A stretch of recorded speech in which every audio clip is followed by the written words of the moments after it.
नमो नमः। अहमस्मि डॉक्टर दीनानाथ शाह, सह प्राचार्य पूर्णिमा राम प्रताप संस्कृत महाविद्यालयः बैगनी दरभंगास्थः। बहु छात्राः भवन्तः जानन्ति एव, शास्त्रे तृतीये खण्डे अनिवार्य प्रथम पत्रे संस्कृत वाङ्मयस्य इतिहासो निर्धारितः वर्तते। अस्मिन् क्रमे मया चर्चा पूर्वतः एव प्रस्तुता। इदानीम् अहं पुराणस्य ऐतिहासिक महत्त्वं प्रस्तौमि। भवन्तः जानन्ति एव, पुराणः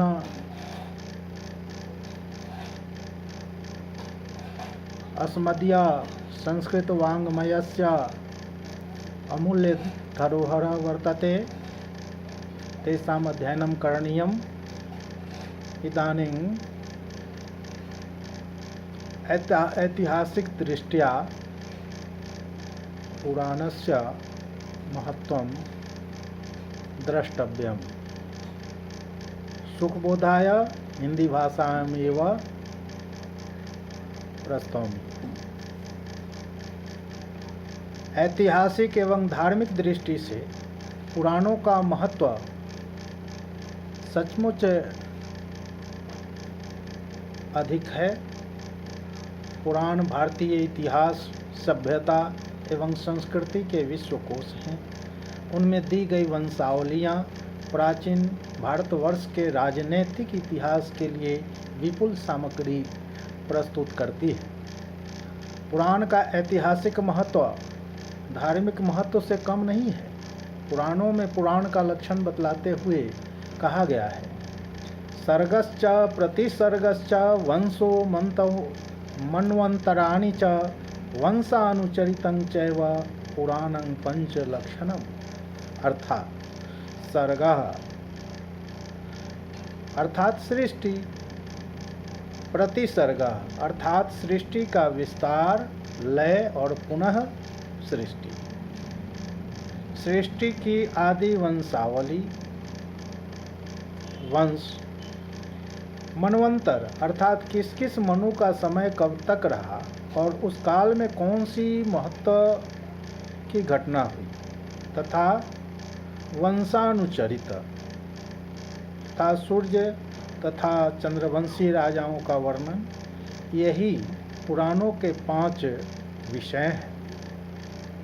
इसलिए इन 5 लक्षणों को पुराण में कहा गया है।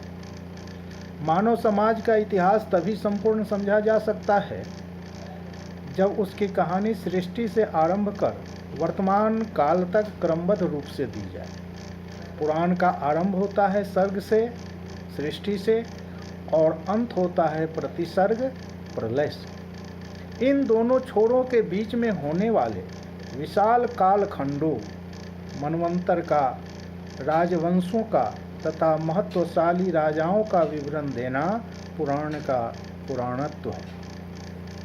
राजा परीक्षित से लेकर राजा पद्मनंद तक का इतिहास पुराण के आधार पर ही इतिहास प्रवीण मनुष्यों ने खड़ा किया है और यह यथार्थ है।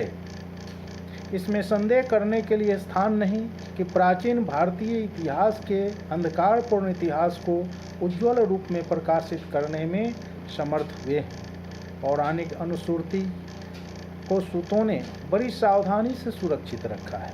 सूत का काम राजाओं का गुणगान करना था। फलतः इन्होंने राजवंशावली को विकृत होने से बचाया। इन वंशावलियों में एक ही नाम वाले अनेक राजा होंगे। अशुद्धि बचाने के लिए पुराणों ने ऐसे नामों का स्पष्ट निर्देश कर दिया है। यथा नल नामक 2 राजा हुए। एक तो नैषध देश के राजा वीरसेन के पुत्र हैं, जिनका वर्णन नलोपाख्यान या नैषधीय चरितम में है। दूसरे इक्ष्वाकु वंश में उत्पन्न मरुत नाम के 2 राजा हुए, करंधम के पुत्र तथा अविवक्षित के पुत्र, जो प्राचीन इतिहास के एक महनीय मूर्धाभिषिक्त सम्राट थे। इसी प्रकार सोमवंश में हुए 2 परीक्षित, 2 जन्मेजय तथा 3 भीमसेन। इतनी सावधानी रखने वाला पुराण सच्चे रूप में ऐतिहासिक है, इसमें संदेह की गुंजाइश नहीं है। 18वीं शती ईस्वी में के अंतिम दशकों में एवं 19वीं शती ईस्वी के आरंभ में ऐतिहासिक दृष्टि से पुराणों का महत्व नहीं के बराबर समझा जाता था। विद्वानों की धारणा थी कि इसमें गाथात्मक एवं ऐतिहासिक घटनाओं की एक अस्पष्ट खिचड़ी है, जो युग संबंधी कल्पना से अत्यंत दुर्बोध एवं जटिल बन गई है। किंतु जब कैप्टन स्पेक नील के उद्गम स्थल को नूबिया शकद्वीप में खोज निकाला और पुराणों के कथनों से इस उद्गम स्थल की पुष्टि हो गई, तब कुछ समय के लिए लोगों को पुराणों की प्रामाणिकता में आस्था होने लगी। इसके पश्चात कुछ विद्वानों ने पुराणों में उपलब्ध सामग्री का वैज्ञानिक अध्ययन प्रस्तुत कर लोगों का ध्यान इस अमूल्य निधि की ओर आकृष्ट किया है। वर्तमान शती के प्रारंभिक दशकों में पार्जिटर ने विश्व के सम्मुख पुराणों की एक ऐतिहासिक सामग्री का एक प्रामाणिक समीक्षात्मक अध्ययन प्रस्तुत कर भारतीय विद्वानों की दृष्टि में एक पुराणों को विश्वास योग्य बनाया है। इसके पश्चात डॉक्टर हाजरा तथा डॉक्टर A.D. कुशालकर प्रभृति विद्वानों ने पुराणों के अध्ययन की दिशा में स्तुत्य प्रयास किया। अब लोगों को पुराणों में विश्वास होने लगा है। डॉक्टर स्मिथ के अनुसार विष्णु पुराण का मौर्य वंश से संबद्ध विवरण अत्यंत महत्वपूर्ण है। इन्होंने यह भी प्रमाणित किया है कि मत्स्य पुराण में उपनिबद्ध आंध्रवंश का विवरण विश्वसनीय एवं त्रुटि रहित है। विद्वानों की मान्यता है कि वायु पुराण का प्रारंभिक गुप्त वंश सम्राटों का विवरण सत्य है। अतः ऐतिहासिक तथ्यों के संकलन हेतु विद्वानों ने पुराणों का आश्रय लिया है। रैप्सन, स्मिथ, जायसवाल, उल्टेकर, भंडारकर, रायचौधुर, मजुमदार आदि आधुनिक युग के सभी ऐतिहासिकों एवं प्राच्यवेताओं ने अपने ग्रंथों एवं लेखों में पुराणों से सहायता ली है। इस प्रकार उपर्युक्त तथ्यों के आधार पर यह स्पष्ट हो जाता है कि पुराणों का ऐतिहासिक महत्व अविस्मरणीय एवं अपरिहार्य है। आज इन्हीं शब्दों के साथ अपनी वाणी को विराम देता हूँ।